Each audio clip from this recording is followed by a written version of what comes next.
Cuban leaders have long defended the nation's human rights record from critics in the U.S. and Europe. President Raul Castro, however, said the latest round of criticism is akin to blackmail. No cederemos jamás al chantaje.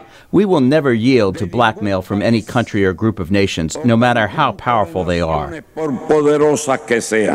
The death of jailed dissident Orlando Zapata Tamayo sparked criticism of Cuba by U.S. and European leaders. Zapata Tamayo fasted for more than 80 days to press for better jail conditions.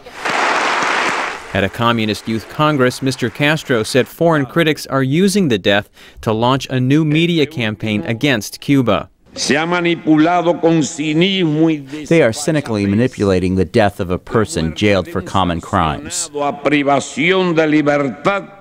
President Obama has said Zapata Tamayo's death was tragic, and he called for the release of all political prisoners in Cuba. Other dissidents have launched hunger strikes, including Cuban journalist Guillermo Fariñas.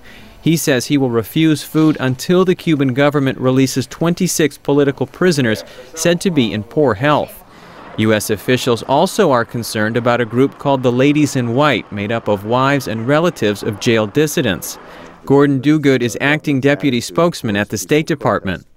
We're concerned about the welfare of the Damas de Blanco and dismayed that a peaceful march was disrupted by the Cuban government authorities, who interfered with the right of Cuban citizens to peacefully assemble and express their support for their family members who are prisoners of conscience.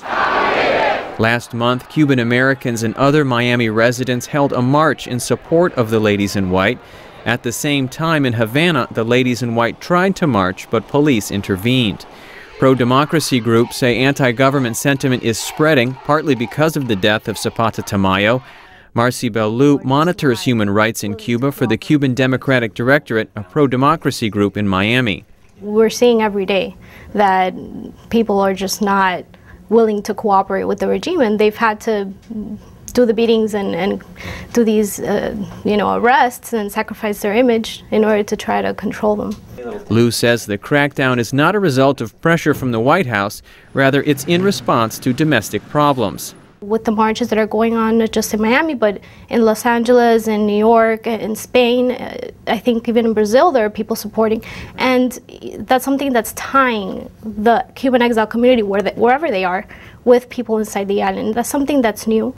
Pro-democracy activists like Liu hope pressure inside and outside the island will yield change in Havana, but for the moment it's unclear how things will play out. Brian Wagner, VOA News, Miami.